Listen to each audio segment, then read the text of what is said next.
Hello everyone, ఈరోజు నేను మీకు చెప్పబోయే కథ పేరు బెస్తవాడు భూతం. అనగనగా ఒక దేశంలో ఒక బీద బెస్తవాడు ఉండేవాడు. వాడు పొద్దున్నే లేచి సముద్రం ఒడ్డుకు పోయి 4 సార్లే వల వేసేవాడు. ఆ 4 తొర్లకు ఏవి దొరికితే అవి తీసుకొని బజారుకు పోయి అమ్ముకొని ఆ వచ్చిన డబ్బుతో పొట్ట పోసుకుంటూ ఉండేవాడు. ఒక్కో రోజున ఒక చేపైనా దొరికేది కాదు. అయినా వాడు ఇవాళ నాకు దేవుడేమీ ఇవ్వలేదు అనుకొని తృప్తిగానే ఇంటికి వెళ్ళేవాడు. ఒక రోజున వాడు మామూలుగా సముద్రానికి వచ్చి వల వేశాడు. మొదటిసారి వలలో వాడికి చచ్చిన కుక్క వచ్చింది. రెండోసారి వేశాడు, ఎండ్రకాయలు పడ్డాయి. మూడోసారి వేశాడు, బొమ్మరాళ్ళు నత్తగవ్వలు వచ్చినాయి. 4వసారి దేవుని తలుచుకుంటూ మళ్ళీ వల వేశాడు. ఒక ఇత్తడి కూజా దొరికింది. వాడు అది చూసి చాలా సంతోషించాడు. ఇది అమ్ముకుంటే 100 చేపల ఖరీదన్నా రాకపోతుందా అనుకున్నాడు. కూజాకు మూత వేసి చుట్టూ తాడు కట్టి ఉంది. అది చూడగానే వాడికి ఒక ఆలోచన కూడా తట్టింది. ఈ కూజా నిండా ఎవరైనా మొహరీలు పోసుకొని ఉండకూడదా అనుకున్నాడు. అనుకొని వాడు తాడు విప్పాడు. తాడు తీసివేయగానే మూత దానంతటదే ఎగిరి వచ్చింది. బెస్తవాడు ఆశతో కూజాలోకి చూశాడు. అతనికి దాంట్లో పొగ తప్ప మరేమీ కనిపించలేదు. కానీ క్రమంగా అది బయటికి రాసాగింది. అది అట్లా వచ్చి ఆకాశం ఎత్తుకుపోయింది. ఆ తర్వాత ఆ పొగంతా ఒక చోటకు చేరి పెద్ద భూతమైంది.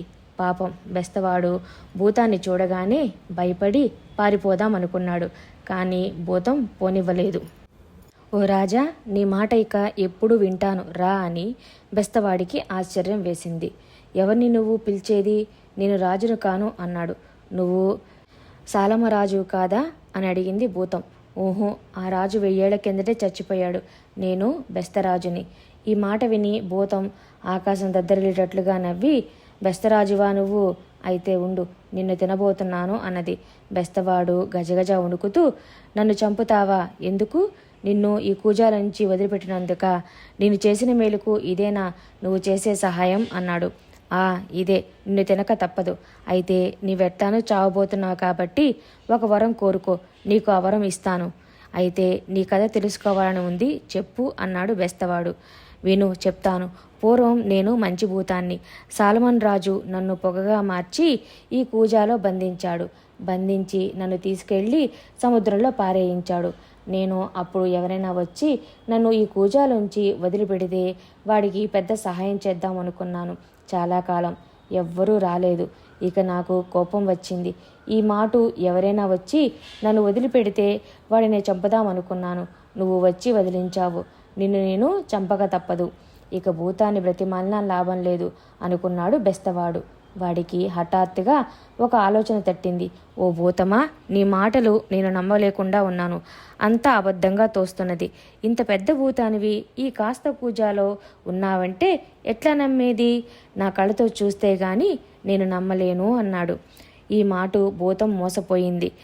అలాగా, నన్ను నమ్మలేవా? అయితే ఉండు, చూపిస్తాను అని ఆ భూతం మళ్ళీ పొగగా మారి కూజాలోకి పోయింది. పోయి, ఇప్పుడు నమ్ముతావా నా మాట అని అడిగింది. కాసేపాగు, సరిగ్గా చూడనివి నన్ను అని బెస్తవాడు గబుక్కున కూజాకు మూటత పెట్టి తాడుతో గట్టిగా బిగించి పారవేశాడు. లోపల నుంచి భూతం లబలబలాడ మొదలుపెట్టింది. ఓ బెస్తవాడా, నన్ను వదిలిపెట్టు, నిన్నిక చంపను, నీకెంతో ధనమిస్తాను. నేను నీ మాట నమ్మను అన్నాడు బెస్తరాజు. బేతాళుడి తోడు, నేనేమి చేయను, నన్ను వదిలిపెట్టు అని భూతం బ్రతిమలాడింది. బెస్తవాడు వదిలిపెట్టాడు. భూతం ఆ కూజాలోంచి మళ్ళీ బయటికి వచ్చి కూజాను ఒక తన్ను తన్నింది. కూజా ఎక్కడో సముద్రం మధ్యన పోయి పడింది. అప్పుడు భూతం బెస్తరాజాతో అన్నది, నీ వల తీసుకొని నా అరచేతిలోకి ఎక్కి కూర్చో, నిన్ను మంచి చోటుకు తీసుకుపోయి వదిలిపెడతాను. బెస్తవాడు అలాగే అరచేతిలోకి ఎక్కి కూర్చున్నాడు. భూతం అతన్ని తీసుకుని ఆకాశంలోకి ఎగిరింది. కొండలు, నదులు, అడవులు ఎన్నో దాటి ఆఖరికి ఒక లోయ దగ్గరికి వచ్చి దిగింది. అక్కడ ఒక మంచి చెరువు ఉంది. నీళ్లు అద్దంలాగా తెల్లగా ఉన్నాయి. భూతం బెస్తవాడితో, నువ్వు రోజు ఇక్కడ ఒక్కసారి వల వేసుకో, 4 చేపలు పడతాయి. అవి తీసుకెళ్ళి పక్క రాజుకు అమ్ముకో, అతను నీకు బోరెడు డబ్బిస్తాడు, నీకిక దరిద్రం ఉండదు అన్నది. తర్వాత భూతం నేలను ఒక్క తన్ను తన్నింది. భూమి 2గా బద్దలైంది. భూతం దాంట్లోకి పోయింది. భూమి మళ్ళీ మూసుకుంది. ఆ బెస్తవాడు రోజు అక్కడికొచ్చి వల వేసేవాడు. 4 రంగుల్లో 4 చక్కటి చేపలు పడేవి. అవి తీసుకెళ్ళి పక్కనున్న రాజుకిచ్చేవాడు. ఆ రాజు వాటికి 400 మొహరీలు ఇచ్చేవాడు. పల్లెవాడి దరిద్రం తీరింది. హాయిగా భార్యతో బిడ్డలతో బ్రతుకుతున్నాడు.